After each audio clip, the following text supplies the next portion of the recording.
Generally accepted to be in his mid to late 30s and still well into his prime, Savage Opress was easily one of the most formidable physical threats of the Clone Wars era.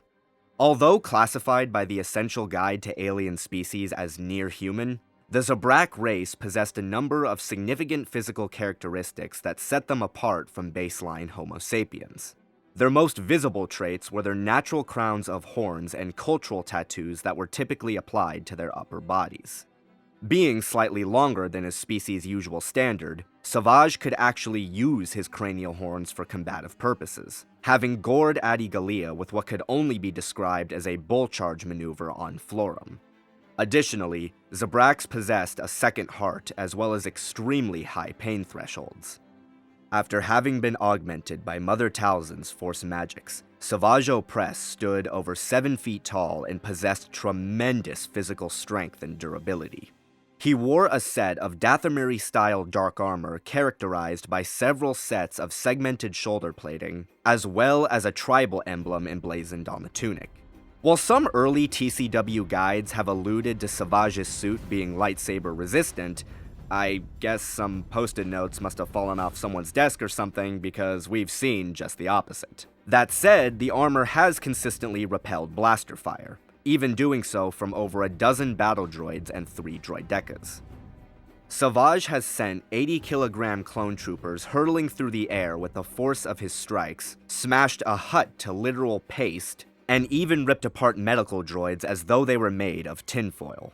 While I do think the common perception of the Knight Brothers' Force-enhanced strength is slightly inflated, given that Kenobi, Skywalker, and even Ventress could sustain saber locks with him, I won't deny that it has only ever been beings of this level or higher who have ever done so. He has fought in numerous lengthy battles and even endured Count Dooku's Force lightning and continued to fight with only minimal signs of fatigue. Though easily tripped up, Savage was respectably fast and agile for a warrior of his size, on one occasion killing a band of guards before they could even draw their weapons. While some are quick to point out that he kept pace with Palpatine, I do not consider this indicative of Opress's speed, as the future Emperor was simply toying with him. However, he has kept pace with several Council Masters, and has even occasionally employed well-timed dodges to avoid injury. Occasionally being the operative word here, as during his fight with Obi-Wan Kenobi, Savage suffered the loss of his left arm and was refitted with a cybernetic one, which functioned just as well as his organic arm ever had. Overall, Savage Opress epitomized the physical qualities of the archetypal Sith warrior, and while by no means infallible, his insane physique went a long way towards compensating for his lesser devotion to technique, and guaranteed that he would be a challenge for just about any Jedi or Sith out there. Bottom line, don't mess with Big Brother.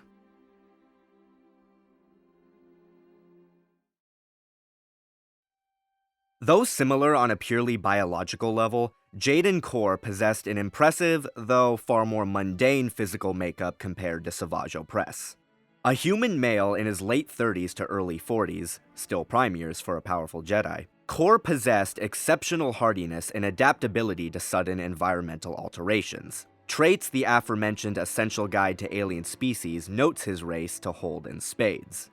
Jaden has kept pace with Council-level adepts like Marco Ragnos possessed Tavion Aximus, augmented his reflexes to allow for the deflection of blaster bolts, and has even showcased the ability to intercept Force lightning with his blade. Although not as noted for this attribute as his peers, Korr's Force-enhanced strength was nothing to thumb your nose at. He has choked out the Umbaran assassin Nyes Nin, sent an armored Raylan Druru flying with a single kick, and has briefly gone strength to strength with the monstrously powerful Alpha, the clone of Jedi Battlemaster Cam Solasar. A feat made all the more impressive by the fact that the Knight's ability to draw on the Force was benighted at the time. While we're on the subject of the Alpha fight, Jaden suffered the loss of 3 of his fingers on his left hand at the tail end of the engagement. Though a significant impairment for most, the injury did not appear to impede Korr's ability to wield a lightsaber, serving as an aid to his emotional rehabilitation more than anything else. Although shrugging off otherwise lethal blaster wounds and lightsaber hits is obviously just a game mechanic, Jaden could still take absurd amounts of physical punishment, having withstood sudden bursts of Sith lightning from Tavion, as well as soldiering through multiple bone-snapping punches and kicks delivered by Alpha.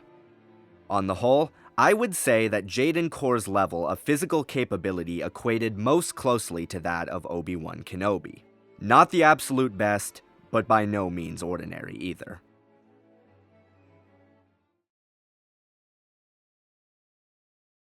This conclusion is pretty straightforward. Savage Opress and Jaden Korr may share a few chromosomes, however, Opress's Zabraki heritage offers him natural alternative forms of attack options by way of his horns, and superior cardiovascular regulation by way of his second heart. As far as physical strength is concerned, Savage's monstrous size and force augmentation made him far more effective than he realistically should have been, as there simply weren't that many opponents who could compete with him on this level.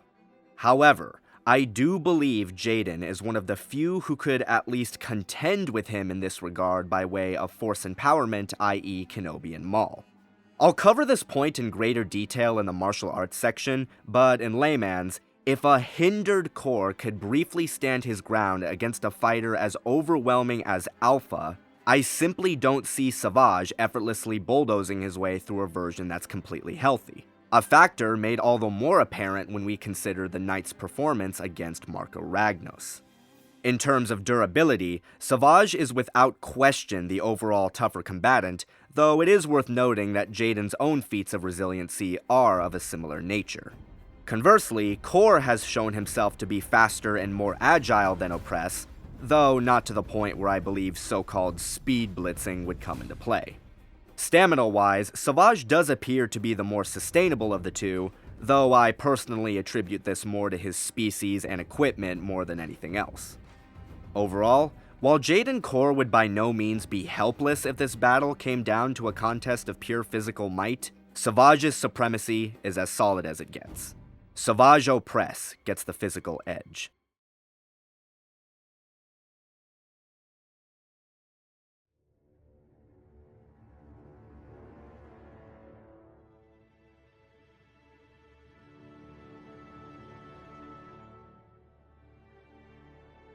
Savage Opress's first full appearance on my channel was on November 8, 2015, making his splash debut in Season 5 against the powerful Dark Jedi Volfe Karko. While I stand by my opinions of both Savage's character and the match's verdict, I freely and willingly admit that my breakdowns of the Night Brother presented in the video held an unfair negative bias. I have since mellowed out and, with the advent of new information, have reconstructed my breakdown into, hopefully, a more balanced representation of his skills. In the annals of Sith history, Savage Opress was not particularly renowned for his skills with the lightsaber, and when angered, he could devolve into a rather mindless brute. But that wasn't all there was to him. In keeping with the tenets of Zabraki warrior culture, Savage built up his skill set through grit and relentless combat experience. This experience, combined with the fact that he was raised to be a warrior from birth, leads me to conclude that my past assertions of Opress operating with zero thought or skill simply don't hold up. Moving into feats, Savage Opress has slain several Jedi Knights and Padawans and gotten the better of the former Sith apprentice Asajj Ventress. He has also managed to hold his own against Plo Koon, very nearly killing the Jedi Master when he was distracted, and he's even briefly withstood the combined efforts of Obi-Wan Kenobi and Anakin Skywalker, albeit with the aid of a rage boost.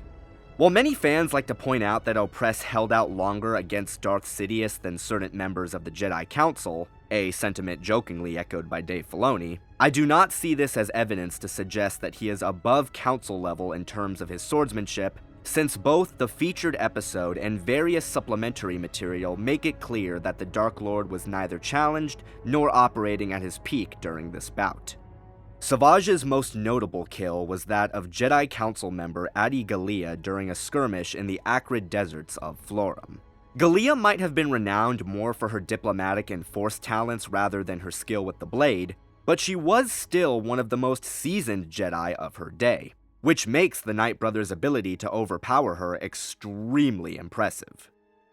Moving into technique, Issue 13 of the official Clone Wars magazine offers what is easily the most comprehensive description of Savage Opress's attributes out there. In the book, Savage is officially credited as having not mastered any particular fighting discipline, instead opting for an unpolished freeform style centered around leveraging his strength. While I agree that master is not a fitting descriptor for the Night Brother's style, I also find it highly unlikely that someone with his kind of career possessed no understanding of the traditional saber forms whatsoever. In his video titled Kukruk vs. Savage Opress, my friend Grey Jedi 91 theorized that Savage practiced a variation of Shi Cho with elements of Juyo passed down by his brother Maul, an idea that I agree with. It's not stated in universe, of course, so keep in mind that that's only Grey Jedi and I's opinion, but it makes the most sense as far as I'm concerned. Your mileage may vary. When acting as the aggressor, Opress was wild, raw, and emotionally charged, favoring the use of wide, sweeping power attacks that were frequently associated with the determination and ferocity forms. While this considerable, for lack of a better word, savagery did make him almost certainly less open to the currents of the Force than true Form 1 masters like Kit Fisto, it did enable him to hone in on his opponents with an almost animal-like focus, never letting up until one of them was dead. Moving into defense, Savage had no trouble deflecting blaster fire from skilled marksmen, though his personal technique for saber-to-saber dueling left something to be desired, his missing horn and left arm standing as testament to his defensive lapses. Speaking of arms, Opress was a highly effective hand-to-hand combatant, frequently working in devastating punches and grapples into his lightsaber sequences. Though never outright stated, the Night Brother has also frequently demonstrated something of a vulnerability to integrated physical combat techniques, likely owing to a combination of his massive size and limited training. Granted, this quote-unquote vulnerability isn't usually much of a problem thanks to his considerable durability, but as shown by his bouts with Maul, Kenobi, and Sidious, he clearly wasn't without his limits.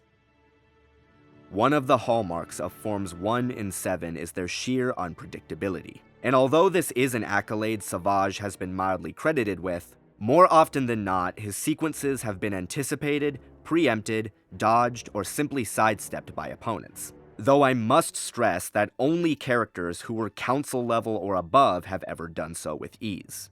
In a purely structural sense, while I wouldn't decree the Night Brother as a master martial artist, I would describe him as a master of his chosen weapon.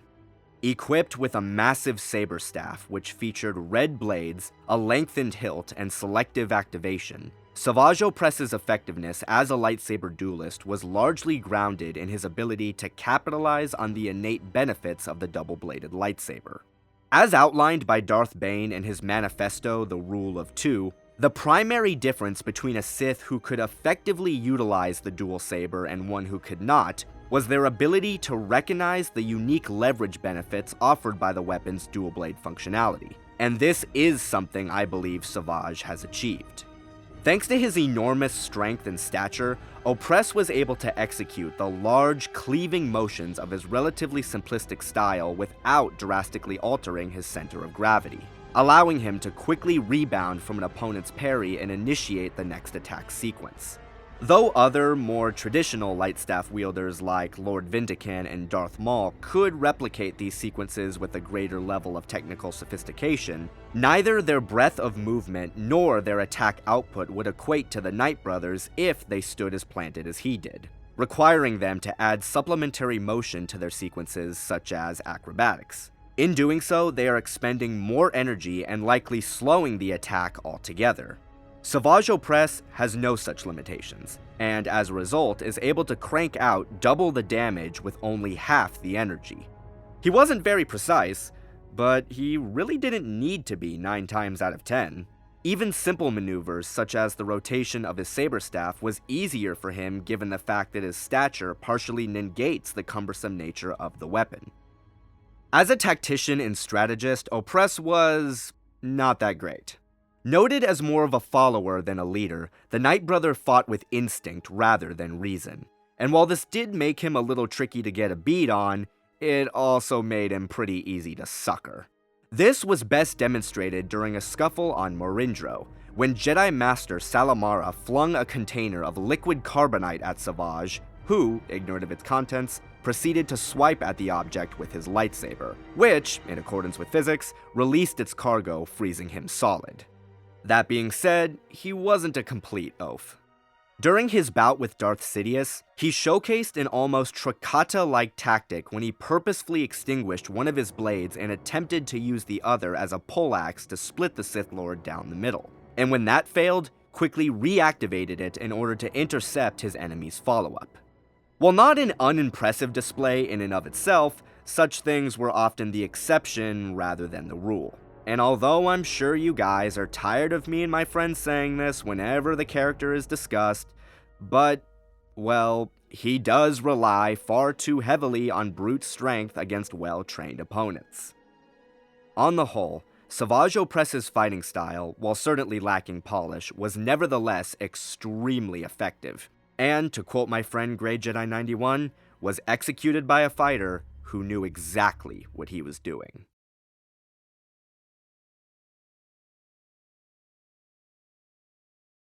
Counted amongst the most prodigious field agents of his day, Jaden Korr was considered by his teacher, the esteemed Jedi Battlemaster Kyle Katarn, to be the finest student he had ever trained. His renown was such that even though they never directly crossed paths, Darth Krayt's One Sith Order considered Jaden to be a dangerous individual, which is a rather hefty accolade given the Sith's usual reluctance to acknowledge an adversary's capabilities. During the Disciples of Ragnos crisis, Jaden bested dozens of reborn Sith warriors en masse, as well as several Dark Jedi such as the Kothos twins and Alora. While many like to downplay these feats due to the fact that the bulk of these cultists were noted by the Threats of the Galaxy sourcebook to only possess low to intermediate connections to the Force, we must not forget that their entry also states that their mastery of the lightsaber still made them forces to be reckoned with despite this shortcoming. Korr's most notable triumph in this conflict was the one he garnered over the powerful Sith Lord Marka Ragnos after he possessed the body of cult leader Tavion Aximus on Korriban. Although it is highly likely that Ragnos' Tavion puppeteering state didn't beget the same physical capabilities he enjoyed when he was alive, see this video for more information, he still outclassed his opponent in experience by literally centuries, and was confirmed by the official databank to wield incredible power. So I wouldn't exactly call Jaden's victory over him to be a hollow one. Did I mention the Knight did all this when he was like 14 to 15 years old? Jumping ahead to post-Galactic Civil War II, Korr would easily match the skills of the Old Republic-era Jedi Master Raylan Dreru, as well as the Force clones Soldier and Runner. Though very nearly defeated by Alpha, the powerful clone of Battlemaster Kam Solusar, I don't see this as a major detraction since it's clear that the only reason he fared as well as he did was due to Jaden's emotional instability clouding his senses and hampering his ability to draw on the Force, i.e. Roan Shrine. Following his rehabilitation, Korr would be confronted by Mother, a powerful Rakatan Force entity, and although he never did properly defeat her, he was able to keep her off balance long enough to devise a plan that resulted in her downfall. Moving into technique, Jaden Korr's attributes were most heavily fleshed out in the Jedi Knight Jedi Academy video game, and its spiritual sequel novels Crosscurrent and Riptide. As noted by both sources, Korr was a very well-rounded martial artist, boasting training in the Jedi standards of lightsaber combat and force abilities, as well as numerous alternative disciplines like marksmanship, beast riding, and unarmed combat, the latter of which being a skill he was particularly famed for. Upon his initial admittance to the Order, Kyle instructed Jaden Korr in the Shi-Cho velocities, as well as the strong, medium, and fast styles, which were the basic principles of saber combat taught at the Yavin Paraxium. While Korr clearly practiced each of these forms with equal proficiency, author Paul S. Kemp has suggested in a Q&A that the young knight held a preference for the medium style. Also known as the middle form, medium style was designed to be the perfect equilibrium between strength and speed, mixing the powerful but slow swings of strong style with the short but swift strikes of fast style. The form also stressed the integration of physical combat techniques and force abilities into one's lightsaber sequences, strategies Jaden has employed frequently and skillfully. Armed with a standard single-bladed lightsaber with a yellow-hued blade, Korr's offensive technique married strength and speed almost perfectly, using pin-accurate power blows to either shunt aside or tie up an opponent's blade, then quickly executing them with either a speed-based attack flurry or sweeping slash. Though rarely employed, Jaden had no qualms about reinforcing his attack sequences with the use of a blaster, capably wielding a DL-44 heavy pistol as a secondary during his battles with Mother and the clones. Such displays hinting towards the idea that he possessed at least some skill with Jar Kai dual-weapon fencing, an idea that is further supported by the fact that he was known to carry more than one lightsaber on his person at any given time. Shifting over to defense, Jaden Korr's personal style was simple but effective. When fighting on the battlefield, he capably deflected blaster fire, and on one occasion even managed to redirect a shot from a starship cannon while in zero gravity. When engaging other duelists, he relied on tight, conservative parries to shunt aside incoming strikes, and riding the momentum generated by his opponents to redirect those he couldn't meet head-on, the best example of the latter being his duel with Alpha. Well-developed agility allowed him to back up this method with highly effective acrobatic evasions, and he has frequently showcased an effectiveness against large groups of opponents, even multiple Force wielders. As mentioned in Jedi Academy, one of the hallmarks of the NJO's training system was its emphasis on personalization. After mastering the Academy basics, students were permitted access to more advanced lightsaber training techniques and encouraged to develop their own unique fighting method. Though how exactly Jaden Korr went about this is unknown, my personal belief, first expressed in my Boltar Swan vs. Jaden Korr video, is that he hybridized Surisu, Ataru, and Jem So.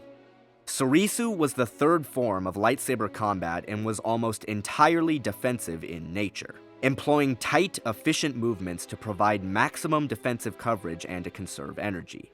Ataru was the exact opposite, using elaborate, flourishing swordplay reinforced by force-assisted acrobatics and physical combat techniques to outmaneuver and overpower opponents.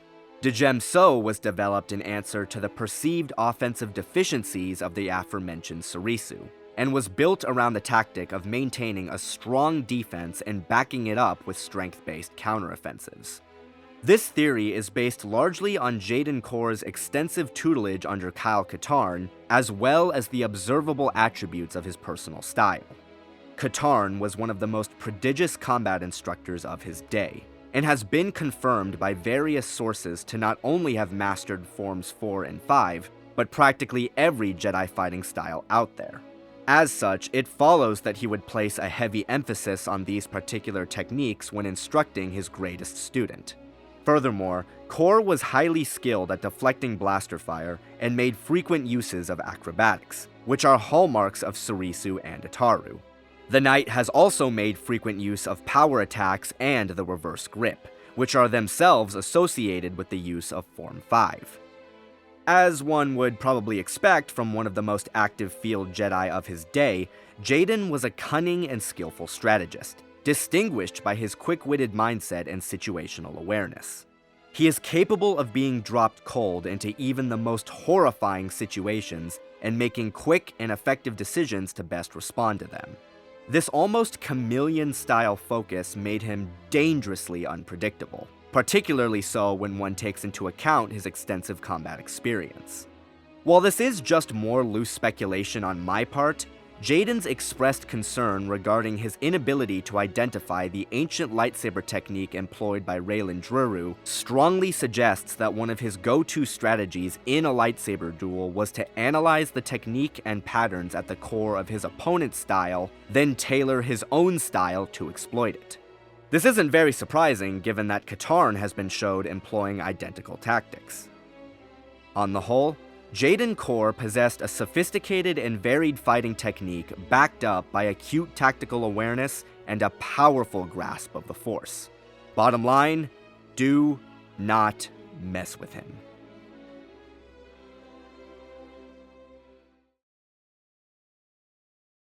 Clever remark followed by funny segue. When placed side by side, Savage Opress's and Jaden Korr's feats actually create a rather interesting dynamic. Jaden has engaged far more saber wielders, making him the more experienced combatant. However, Savage has engaged more opponents of higher caliber, many of his foes falling within the low to high council range. Normally, in situations like this, I would side with quality over quantity, but there's one glaring issue that kinda ruins the whole thing. Victories. Opress has engaged more high-tier Force wielders than Korr, yes, but in terms of the ones they've actually beaten, the two are pretty dead even. Savage Opress has gotten the better of TCW Asajj Ventress, a distracted Plo Koon, and Adi Gallia, while Jaden Korr has bested scepter-wielding Tavion Aximus, Alpha while hindered, and the spirit of Mark Aragnos. This last one I will admit I'm strongly against recognizing in principle, as it makes little sense to me for a teenage Padawan of merely a year's training to best a Sith of that rank and power, but nevertheless it did happen, and as such needed mentioning. By that same notion, many of Savage's higher-end feats are actually somewhat unlikely as well, given his own limited training. While trading blows with Dooku, Maul, Kenobi, and a non-serious Sidious is very impressive, it doesn't change the fact that in every one of those cases, he still lost. Badly. Very, very badly. So this is at least a little easier to swallow for the most part. Questionable feats aside, looking at a one-for-one comparison, both the Alpha and Plo fights had external circumstances attached. Tavion's use of the scepter would definitely give her an edge in a duel with TCW Asajj, and I will fight you on that. And Adi Gallia, I love ya, but you're not beating Mark Aragnos, spirit-possessed or not. Now that we've got their feats locked in, let's move into their lightsaber techniques. Both fighters employed styles designed to capitalize on their inherent physical capabilities. However, Jaden's was far more technically sophisticated. Not just because he's had more training than Savage, but because he knew how to develop himself more effectively. Rather than rely solely on overwhelming strength, he balanced himself out between strength, speed, and various alternative disciplines. As with his master, this is a Jedi who will just as soon shoot you in the face as he would slice off your arm or punch you in the throat.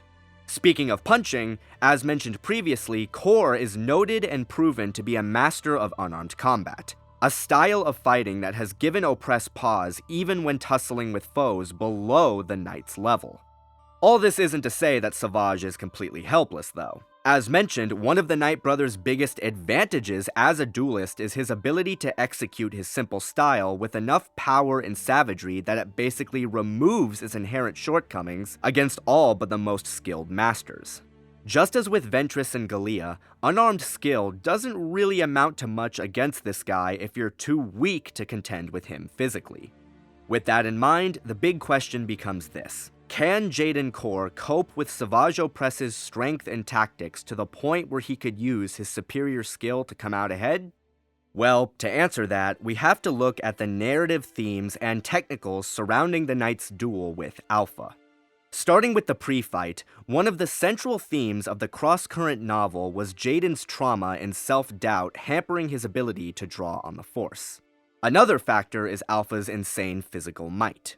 As Korr himself notes, Alpha is not only powerful in the Force, but much bigger and physically stronger than his template Jedi Battle Master Cam Solusar, who himself not only towers over NJO Luke Skywalker, but is implied by Corran Horn in the novel I, Jedi to be physically stronger than him as well.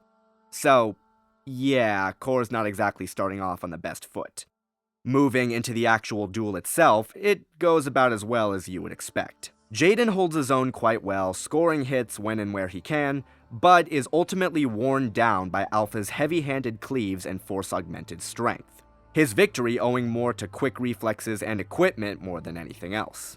I'm sure some would take this display to mean Opress has this one in the bag, given his stark similarities to Alpha, but I personally see this duel as an argument for the Jedi here, not against.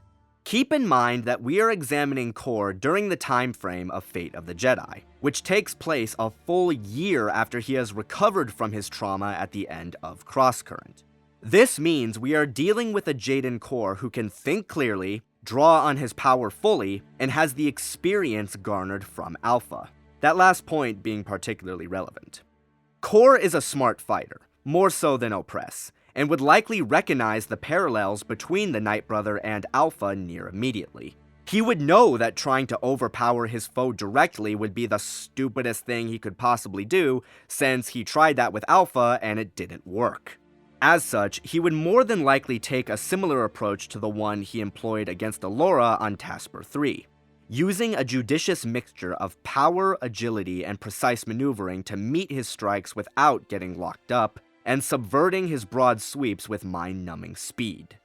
Also, for those still skeptical, I propose another question. If a 15-year-old Jaden can meet the blows of Ragnos-empowered Tavion, Jaden with clouded senses and a hindered force connection could stand his ground against Alpha, and Opress can be blade-locked by Asajj and Kenobi, with whom a healthy adult Jaden certainly compares, what really is there to suggest that the Night Brother would fare any better in this particular instance?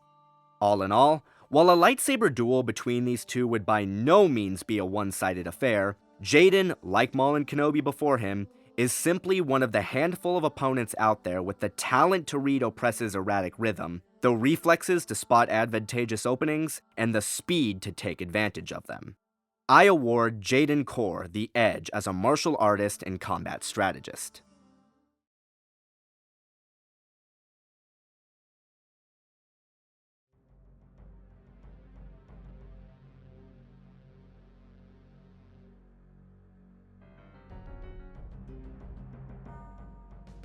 Although my views regarding Savage Opress's capabilities as a martial artist have certainly softened over the years, I sadly confess that my previous declarations of him being a blunt instrument in regards to his use of the Force hasn't differed all that drastically. That said, he certainly packs some punch. Already noted by Mother Talzin to possess a strong connection to the Force prior to his transformation, Savage Opress's power was truly immense.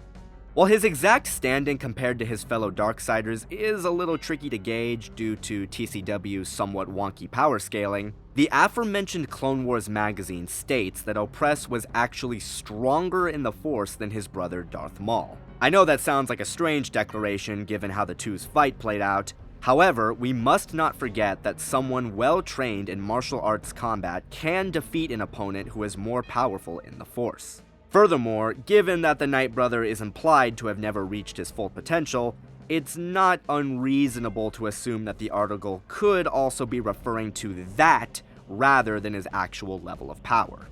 Now that we've gotten that settled, let's move into abilities. As has already been covered, Savage's prowess with physical augmentation when paired off with the Night Sister's magic made him one of the most fearsome physical threats of his era. Being able to casually shred metal with his bare hands and sustain saber locks with multiple high-caliber adversaries.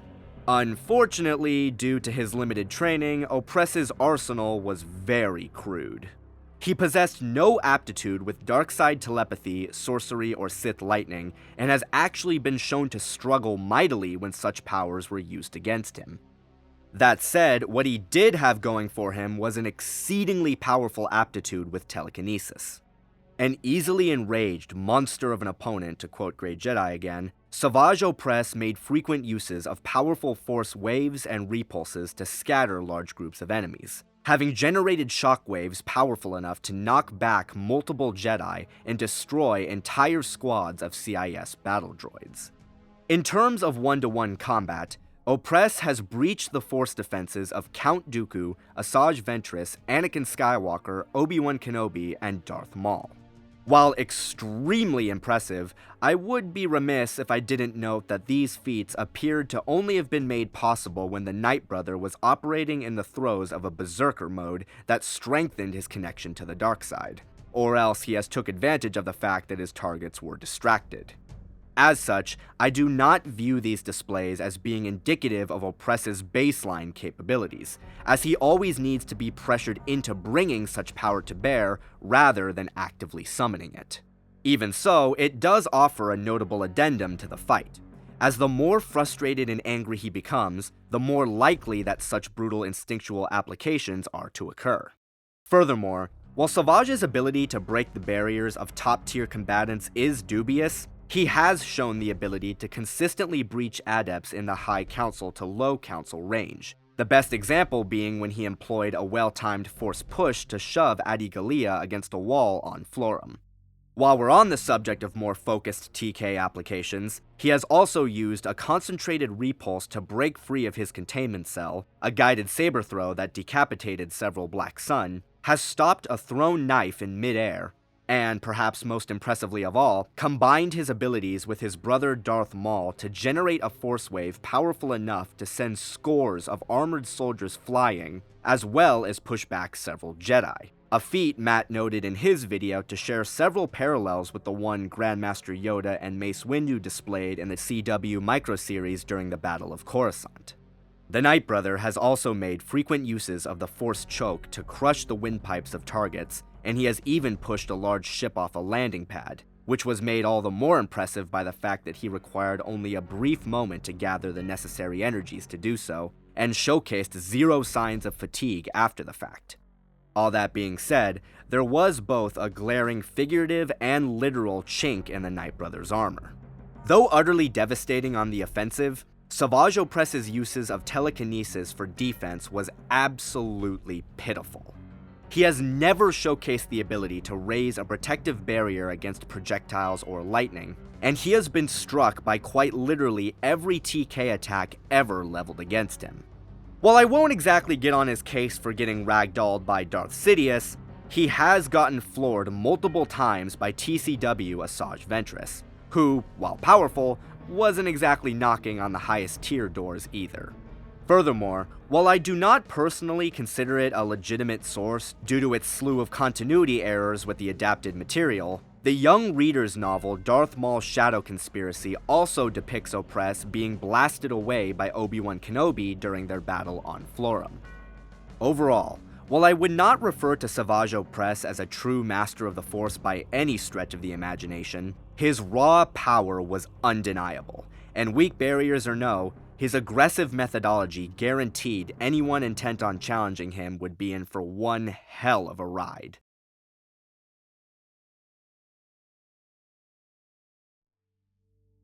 Before we dive into Jaden Korr's Force abilities, I want to make it clear that I am operating under the assumption that the young knight has access to not only Force Lightning, but all of the light side-centric abilities presented in the Jedi Academy video game as well. I need to make this clear as, while many of the capabilities presented in the game do appear in future stories featuring the character, the lightning in particular, other abilities such as healing, force protection, and force absorption do not. I think it's perfectly reasonable to assume he does in fact make use of such powers, however, as they are a proven standard in the curriculum for Jedi trainees of his era, so it follows he would practice them. Although the classic EU's deletion means we'll likely never know whether or not Jaden Korr truly was the result of Thrawn's attempts to essentially breed hybrid Force super soldiers, there can be no doubt that he was one of the most unique and powerful Force adepts of his day. As noted by the novel Crosscurrent, Jedi Master Raylan Druru considered Jaden's Force presence to be so immense that he doubted he was powerful enough to fully mask it from the prying senses of the Sith Lord Sayes Rugan.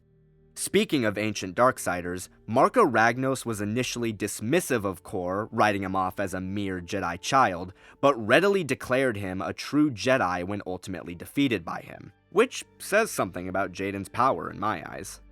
In regards to skill configuration, Jaden's study and application of the Force was heavily influenced by the philosophies of his master, Kyle Katarn, who viewed the Force predominantly as a tool and the denominations of light side and dark side as distinctions of insignificant difference.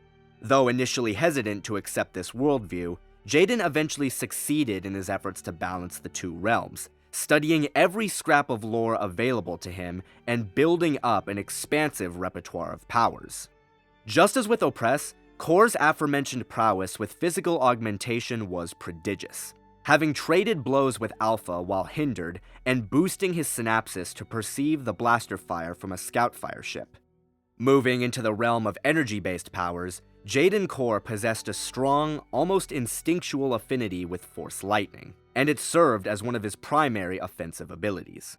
Though at times unstable depending on his mental state, Korr's lightning strikes were just as deadly as those summoned by the Lords of the Sith, and he has even showcased the rare talent to chain bolts through multiple targets simultaneously.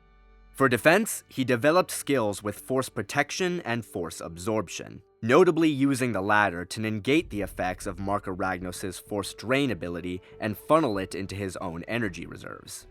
Though by no means an expert Jedi healer, he has employed such powers to recover from injuries in the field, improving his combative longevity. Jaden's unique view of the Force, coupled with his emphatic nature, allowed him to develop into a formidable telepath.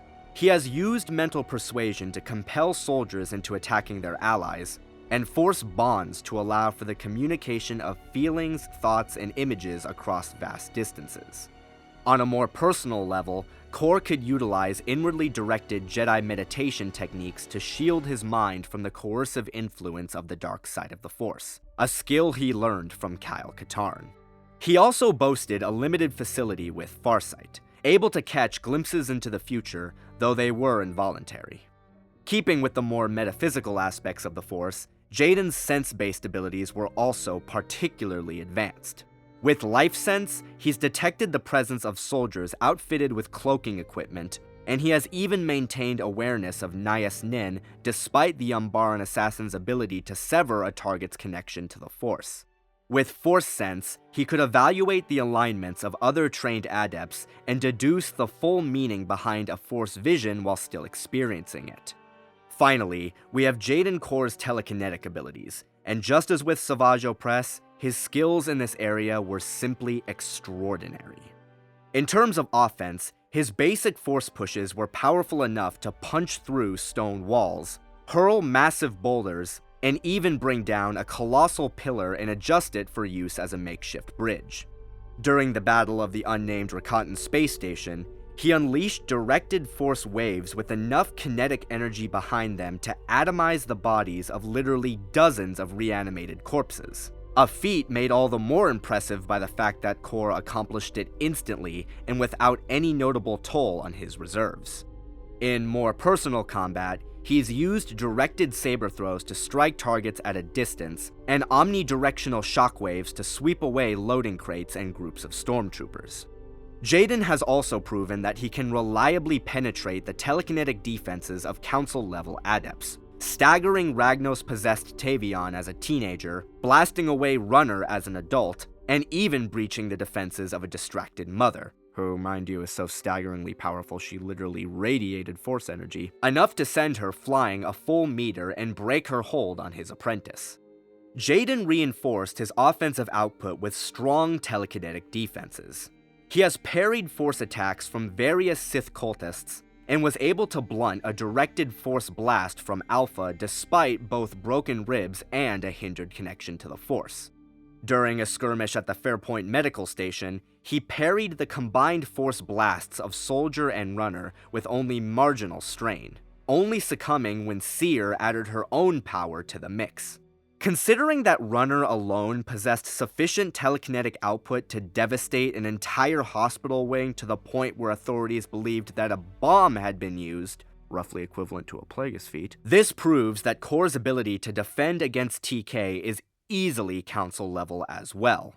Just as impressively, he used a concentrated force repulse to break Mother's telekinetic hold after she attempted to crush him against the ceiling. At the end of the day, Jaden Korr was a powerful, diverse, and above all else intuitive tactical force wielder, the ideal Jedi Sentinel. Again, this conclusion is interesting, but also fairly straightforward. Purely in terms of raw force power, I'd say Savage Opress and Jaden Korr were roughly on par. Even if we were to take the magazine's declaration of Opress being slightly ahead of Maul at face value, I simply cannot see Korr as anything less than the Knight brothers' equal given his accolades and feats. possibly even his superior. That being said, when arsenal and usage are added to the mix, it's really not even that close. Jaden has a much wider array of abilities at his disposal, virtually all of which are useful for this fight. Lightning is a particularly notable advantage since Savage is noted to possess no counter for the ability force-wise, and is never shown defending against it with his lightsaber. Sure, there's that one unfinished deleted scene from Season 5 where he braces his staff against a barrage from Sidious, but it's an unfinished deleted scene, so we really can't count on it too much. Plus, that's the same sequence where this happens, so you'll understand my hesitancy. While Savage Opress has proven himself durable enough to withstand quick bursts of lightning from the likes of Dooku, it doesn't change the fact that a sustained barrage is still going to be lethal. This goes doubly so when we consider the ramifications of his mechanical arm, since electronics and excess electricity don't exactly mix well. Opress is good with the double blader, but he's not good enough to make it work just as well with one hand as he is with two. In fact, no one is. While I obviously don't think Jaden could successfully mind trick Savage given how he overcame the Night Sisters' brainwashing, I do believe his exceptional sense abilities would aid him in circumventing the Night Brothers' usual sneak attacks, as well as keep tabs on his rage. Speaking of rage, while I do think Savage's Berserker mode, if he were to fall into it, would definitely allow him to gain ground against Korr, I don't think it would be enough to seal a win, since even with it, he was still halted by Dooku and Asajj, and mechanically speaking, it's nothing Korr hasn't dealt with before. Worst case scenario, Opress falls into a rage and lifts Korr up with TK, and Korr proceeds to use a concentrated force repulse to break his telekinetic hold just as he did with his fight with Mother. In terms of their respective offense with telekinesis, Jaden Korr either matches or surpasses Savage Opress in virtually every area. Don't believe me? Well, let's do a side-by-side comparison. Savage can blow away a group of clone troopers, Jaden can blow away a group of stormtroopers. Early Savage can move a ship, early Jaden can move an obelisk as big as a ship. Savage, with the aid of Maul, can blow away dozens of soldiers and a few mid-level Jedi. Jaden can single-handedly vaporize dozens of Force-animated undead. Savage, at his absolute peak, can break the defenses of beings on Jaden's level. Jaden, at his absolute peak, can break the defenses of beings solidly above that of Opress's level. Moving into their respective defensive abilities, it's really not that much of a contest. Again, I won't get on Savage Opress's case too hard for falling to Darth Sidious, but if Asajj Ventress, and depending on perspective, Obi-Wan Kenobi can easily breach the Night Brothers' force wall, there is very little to suggest he would hold up under an assault from Jaden. Furthermore, while I suppose it could be a stretch to argue that Runner and Soldier don't match Savage's power on an individual basis, there is no way they don't surpass him combined together. And what did Jaden do to them again? This isn't to say that I don't think Opress couldn't rattle Korr's force defenses, he most definitely could. It's just that Korr is able to defend and rally from such forms of attack more effectively. And this is without taking into account the added benefits of force healing, force protection, and force absorption. I award Jaden Korr the edge as a force wielder.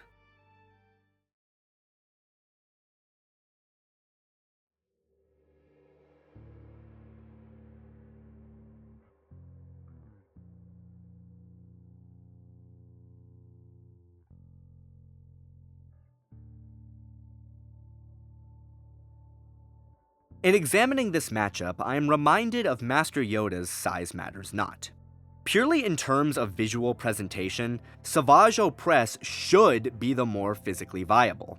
He's bigger, more intimidating, uses a weapon that can deal out twice the damage, and is more overtly destructive in his use of the Force. However, when placed up against Jaden Korr, these attributes are more hurtful than helpful. Opress may be the tougher and more physically stronger adept of the two, but Korr is faster, more agile, and has weathered assaults from an opponent of comparable offensive output while in a hindered state of mind and body. Because of this, I simply can't see the Night Brothers' physical augmentation providing the same boon that it did against Adi Gallia, the actual dynamic having much more in common with the Maul and Kenobi fights than anything else, and I think we all know how those went. As far as their respective martial arts training is concerned, both combatants held an excellent understanding of the weapons they wielded, but only one was truly a master duelist. Savage's center stance cleaving style may have compensated for the inherent shortcomings of the double-bladed lightsaber in a way unfounded by most other Darksiders, but it was still a very simple and at times predictable fighting method. Not that there's anything inherently wrong with simplicity, of course, his track record speaks for itself. It's just that his form's one-directional methodology has consistently shown itself to be vulnerable against the kind of sophisticated, speed-based flank subversion assaults Jaden Korr is going to be bringing to the table.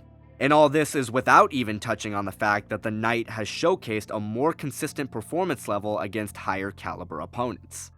Shifting over to their mastery of the Force, Savage Opress and Jaden Korr were absolute powerhouses, their applications ranging from basic utility skills to devastating displays of godlike power. Though roughly on par in terms of raw strength, Korr simply has more going for him as a combative Force adept, boasting a wider range of abilities, some of which Opress has shown a noticeable weakness against, and a more tactically oriented modus operandi. However, this is not a one-sided confrontation. Korr may have several advantages over Opress, but they are only still slight margins in my mind. And Opress's sheer ferocity guarantees that he's going to make Korr work very hard before giving any ground. In fact, if this were Academy-era Jaden or hindered cross-current Jaden he was dealing with here, you could bet cold hard Republic credits that the Knight Brother is going to be taking the win. The battle with Alpha serving as a solid benchmark for how the contest would play out, final ending notwithstanding. However, we are not dealing with a teenage Jaden, nor are we looking at an emotionally unbalanced one.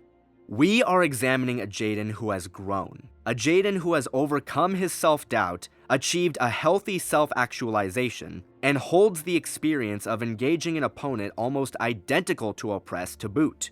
Sure, Savage Opress has some experience engaging fighters similar to Jaden as well, but the difference between them is that Jaden has learned from his experiences, Savage hasn't.